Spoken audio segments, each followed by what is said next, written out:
এই তিন শ্রেণীর লোকের জন্য জান্নাত হারাম। প্রিয় নবী সাল্লাল্লাহু আলাইহি ওয়াসাল্লাম বলেছেন, এই তিন শ্রেণীর মানুষের ওপর আল্লাহর জান্নাত হারাম, অর্থাৎ এই তিন শ্রেণীর মানুষ কখনোই জান্নাতে প্রবেশ করতে পারবে না। অথচ প্রিয় নবী সাল্লাল্লাহু আলাইহি ওয়াসাল্লাম মানুষের মুক্তির জন্য আজীবন কাজ করেছেন, আল্লাহর কাছে কেঁদেছেন, মানুষের কল্যাণে দোয়া করেছেন। তিনি তার উম্মতের প্রতি গুরুত্ব সহকারে এই তিন কাজ থেকে বিরত থাকতেই সতর্কতা জারি করেছেন, জানিয়েছেন তারা কখনো জান্নাতের স্বাদ পাবে না। এই তিন শ্রেণীর লোক হলো, নম্বর 1, নেশাকারী। যারা নেশাগ্রস্ত এবং মাদক দ্রব্য গ্রহণ করে তারা এই তিন শ্রেণীর অন্তর্ভুক্ত। ইসলামে নেশাকে হারাম করা হয়েছে, এটা কোরআনের নির্দেশ। তাই সব ধরনের নেশা বর্জন করা জরুরি, কারণ নেশা বা মাদক গ্রহণ করলে দেহ অপবিত্র হয়ে যায়, আর এই অপবিত্র দেহ কখনো জান্নাতে প্রবেশ করবে না। নম্বর 2, অবাধ্য সন্তান। যারা পিতামাতার অবাধ্য তারাও এই তিন শ্রেণীর অন্তর্ভুক্ত। পিতামাতার অবাধ্য সন্তানও জান্নাতে যাবে না। হাদিসের ঘোষণা অনুযায়ী যার ওপর পিতামাতা অসন্তুষ্ট তার জন্য জান্নাত হারাম। তাই সন্তানের জন্য মৃত্যু পর্যন্ত পিতামাতার খেদমত করতেই হবে।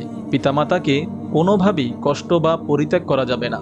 রাসূল সাল্লাল্লাহু আলাইহি ওয়াসাল্লাম পরিষ্কারভাবে বলেছেন, পিতামাতার অবাধ্য সন্তান জান্নাতে প্রবেশ করবে না।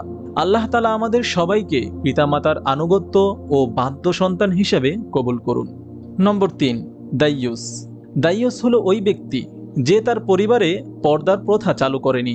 পরিবারের লোকজন বেপর্দায় চলাফেরা করত, বেহায়াপনায় লিপ্ত ছিল, কিন্তু সে তার কোনো প্রতিরোধ করেনি বা বাধা প্রদান করেনি।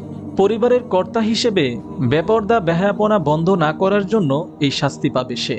তিনি যত বড় ইবাদতকারী আর তাহাজ্জুদ গুজার ব্যক্তি হন না কেন, যত দান সদকাই করুন না কেন, তিনি যত পরিবারের কর্তা হিসেবে দায়িত্ব পালন করুন না কেন, তিনি যদি পরিবারের কর্তা হিসেবে দায়িত্ব পালন না করেন তবে তার জন্য জান্নাত হারাম। সুতরাং পরিবারের কর্তার উচিত পরিবারে পর্দার বাস্তবায়ন করা। এ কারণেই যে বেপর্দায় চলে সেও দায়ুস, আর যে সামর্থ্য ও দায়িত্ব থাকা সত্ত্বেও পর্দার ব্যবস্থা করেনি সেও দায়ুস, হোক সে পুরুষ অথবা নারী।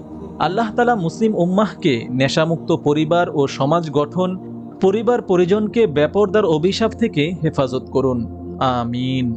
আপনি যদি এরকম ভিডিও আরও পেতে চান তাহলে এই চ্যানেলটি সাবস্ক্রাইব করে পাশে রাখা বেল আইকনটি অন করে দিন। জাযাকাল্লাহ।